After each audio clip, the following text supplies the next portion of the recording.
আমাদের আঙুলের ছাপ এক বিস্ময়কর জিনিস। আঙুলের ডগায় এই প্যাচগোছের মধ্যে রহস্যের শেষ নেই। মানব জিনের সকল বৈশিষ্ট্য এখানে সংযুক্ত থাকে। এটা মানুষের ডাটা ব্যাংক। আজব ব্যাপার হলো, একজন মানুষের এই ২০ আঙুলের ছাপ পৃথিবীর অন্য কারোর সাথে মেলার কোনো সম্ভাবনা নেই, এমনকি যমজ ভাই বোনের সাথেও নয়। এখন দৈনন্দিন জীবনের নানান ক্ষেত্রে এই আঙুলের ছাপ ব্যবহার করা হচ্ছে। বর্তমান সময়ে শুধু আঙুলের ছাপ দিয়ে মানুষের শরীরের রোগ নির্ণয় করার চেষ্টা করছে আধুনিক চিকিৎসা বিজ্ঞান। আঙুলের ছাপের এই বিস্ময়কর ব্যাপারগুলো আমরা চূড়ান্তভাবে জানতে পেরেছি 1880-র দশকে। স্যার ফ্রান্সিস গ্যালটন সর্বপ্রথম বৈজ্ঞানিক উপায় দেখান আঙুলের ছাপের মাধ্যমে মানুষকে শনাক্ত করা সম্ভব। আঙুলের ছাপের উপর 1892 সালে তিনি একটি বইও প্রকাশ করেন। এছাড়াও ফিঙ্গারপ্রিন্টের আলোচনায় একজন বাংলাদেশির নামও স্মরণীয় হয়ে আছে, আর তিনি হলেন খুলনার কাজী আজিজুল হক, যিনি আঙুলের ছাপ সংরক্ষণের মাধ্যমে অপরাধী শনাক্তকরণের পদ্ধতি আবিষ্কার করেন। এই উদ্ভাবনটি ব্রিটিশ কর্মকর্তা এডওয়ার্ড হেনরি নিজের বলে চালিয়ে দিয়েছিলেন, কিন্তু 2001 সালে প্রকাশিত এক গবেষণায় কাজী আজিজুল হকের নাম উঠে আসে। তাছাড়া স্যার গ্যালটনের আগেও বেশ কয়েকজন বিজ্ঞানী এই নিয়ে কাজ করেছেন, তবে আঙুলের ছাপের উপর প্রথম বই প্রকাশ করেন স্যার গ্যালটন। ফিঙ্গারপ্রিন্টস নামের এই বইটি 1892 সালে প্রথম প্রকাশিত হয়। ফিঙ্গারপ্রিন্টস নামক বইটিতে আঙুলের ছাপের কথা বলারও বহু পূর্ব থেকেই একটা বইয়ে আঙুলের ছাপ প্রসঙ্গে ইঙ্গিত দেওয়া হয়েছে, আর সেই বইটি হল মহাগ্রন্থ আল কোরআন। প্রিয় দর্শক, অবাক হওয়ার কিছুই নেই। আঙুলের ছাপ প্রসঙ্গে আল কোরআনের গাণিতিক ইঙ্গিত নিয়েই আজকের আলোচনা। অনুরোধ করব না টেনে পুরো আলোচনাটি শুনুন এবং বন্ধুদের মাঝে শেয়ার করুন। প্রিয় সুধী, আমরা যে আঙুলের ছাপ নিয়ে কথা বলছি সেটা প্রত্যেক আঙুলের অগ্রভাগে থাকে। আল কোরআনের 2 জায়গায় আঙুলের এই অগ্রভাগ নিয়ে বলা হয়েছে। প্রথমত সূরা আনফালের 12 নম্বর আয়াতে, দ্বিতীয়ত সূরা কিয়ামার 4 নম্বর আয়াতে। আঙুলের অগ্রভাগ নিয়ে সূরা কিয়ামার 4 নম্বর আয়াতে আশ্চর্যজনক গাণিতিক সাদৃশ্য লুকায়িত আছে। এ হিসাব করতে গেলে যে কেউ বিস্মিত হবে এটা নিশ্চিত, কেননা সেখানে বলা হয়েছে বালা কাদিরিন আলা আন নুসাউইয়া বানানা, অর্থ হ্যাঁ, আমি তার আঙুলের অগ্রভাগ সমূহ পুনর্বিস্তার করতে সক্ষম। এই আয়াতে সাধারণভাবেই আঙুলের অগ্রভাগের কথা বলা হয়েছে। এবার খেয়াল করুন, আয়াতটি সূরা কিয়ামার 4 নম্বর আয়াত। অন্যদিকে পবিত্র কোরআনের শুরু থেকে হিসাব করলে দেখা যাবে এটি আবার 5555 নম্বর আয়াত। ফিঙ্গারপ্রিন্টে আমাদের প্রধান অঙ্গ 4টি, 2 হাত 2 পা। মজার ব্যাপার হলো এই আয়াতটি সূরা কিয়ামার ঠিক 4 নম্বর আয়াত। আবার এই 4টি অঙ্গে আঙুল আছে 5টি করে, মোট 20টি। কোরআনের শুরু থেকে এই আয়াতটি 5555 নম্বর আয়াত। এবার খেয়াল করুন, এখানে 5 আছে 4টা, আর আমাদের 4 হাত পায়েও 5টি করে আঙুল। মোট আঙুল যেমন 20টি, ঠিক তেমনি এই 4টি 5কে যোগ করলেও হয় 20। চলুন এবারে একটু গভীরে যাই। এই সূরার যেই শব্দে আঙুলের অগ্রভাগের কথা বলা আছে তা হলো বানানা এই শব্দে। আশ্চর্যের ব্যাপার হলো এই বানানা শব্দটি সূরা কিয়ামার ঠিক 20তম শব্দ, আর 20-এর মধ্যেই কিন্তু 4 এবং 5 সংখ্যাটি লুকায়িত আছে, অর্থাৎ 4 এবং 5 গুণ করলে হয় 20।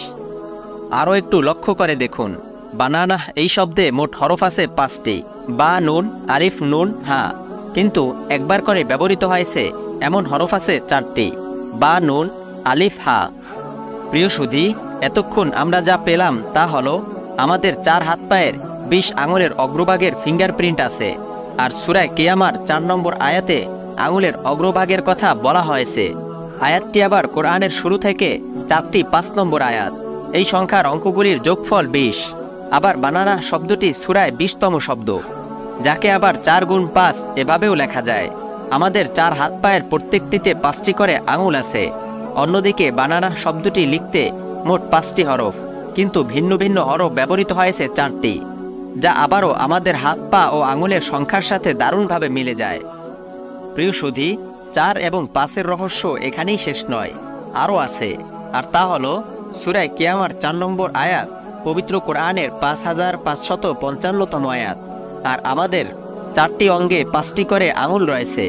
বিস্ময়কর ব্যাপার হলো সমগ্র কোরআনে ঠিক 4টি সূরা রয়েছে যার আয়াত সংখ্যাও ঠিক 5টি করে, আর সেই সূরাগুলি হলো সূরা কদর, সূরা ফিল, সূরা লাহাব ও সূরা ফালাক। বানানা শব্দটি গাণিতিক দিক দিয়ে শুধু আমাদের আঙুলের ছাপের সাথে সম্পর্কিত নয়, বরং এর সাথে আমাদের সমস্ত শরীরের গাণিতিক সম্পর্ক রয়েছে। আর তা হলো ক্রোমোজোম। ক্রোমোজোম এমন একটা জিনিস যা ব্যতীত প্রাণীর অস্তিত্বই গঠন হয় না। প্রাণীর মাথা থেকে পা পর্যন্ত সমস্ত জায়গা জুড়ে রয়েছে ক্রোমোজোম। আর একজন মানুষের শরীরে ক্রোমোজোম থাকে 23 জোড়া। চলুন এবারে আমরা বানানা শব্দযুক্ত আয়াতটির দিকে আরও একবার দৃষ্টি দেই। লক্ষ্য করে দেখুন, এই আয়াতটিতেও ঠিক 23টি হরফ রয়েছে। অপরদিকে পবিত্র কোরআনের মোট 2টি আয়াতে আঙুলের অগ্রভাগের কথা বলা হয়েছে। একটি হলো সূরা কিয়ামার 4 নম্বর আয়াত, আর অন্যটা সূরা আনফালের 12 নম্বর আয়াত। সূরা কিয়ামার 4 নম্বর আয়াত তো আমরা দেখলাম। চলুন এবারে সূরা আনফালের 12 নম্বর আয়াতটির দিকে একবার লক্ষ্য করি। লক্ষ্য করে দেখুন, এই আয়াতটিতেও ঠিক 23টি শব্দ রয়েছে।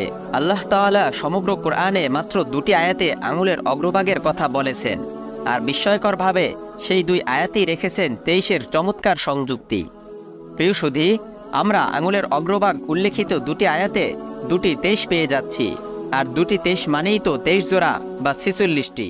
আর আমাদের শরীরের মোট ক্রোমোজোমও ঠিক 23 জোড়া বা 46টি। প্রিয় সুধী, এতক্ষণ আমরা 2টি আয়াতকে আলাদা আলাদাভাবে বিশ্লেষণ করেছি, অর্থাৎ একটি আয়াতের হরফ গণনা করেছি, অন্য আয়াতের শব্দ গণনা করেছি, এবং দুভাবেই আমরা 23 সংখ্যাটি পেয়েছি। এবার চলুন আয়াত দুটিকে একসাথে যে কোনো একভাবে বিশ্লেষণ করব, অর্থাৎ আয়াত দুটিকে প্রথমে হরফ দিয়ে পরের বার শব্দ দিয়ে গণনা করব, তবে একটু ভিন্নভাবে। আর তা হলো আঙুলের অগ্রভাগের আরবি প্রতিশব্দ বানান। শব্দটি আরবিতে লিখতে একবার করে ব্যবহৃত হয়েছে 3টি হরফ, যেমন বা, নুন, আলিফ। আমরা এবার হিসাব করে দেখব হরফ 3টি এই 2 আয়াতে মোট কতবার ব্যবহৃত হয়েছে। লক্ষ্য করে দেখুন, এই 2 আয়াতে বা হরফটি ব্যবহৃত হয়েছে 9 বার, নুন হরফটি ব্যবহৃত হয়েছে 13 বার এবং আলিফ হরফটি ব্যবহৃত হয়েছে 24 বার। আর এই সংখ্যা 3টি যোগ করলেও আমরা পাচ্ছি 46। আর 46 মানেই তো 23 জোড়া। কি চমৎকার এবং গভীরভাবে আল্লাহ তাআলা একটি শব্দকে 2টি আয়াতে ব্যবহারের মাধ্যমে মানুষের আঙুলের ছাপ আর ক্রোমোজোমের মধ্যে অপূর্ব সমন্বয় সাধন করেছেন। প্রিয় সুধী, 23-এর বিষয়টা এখানেই শেষ নয়।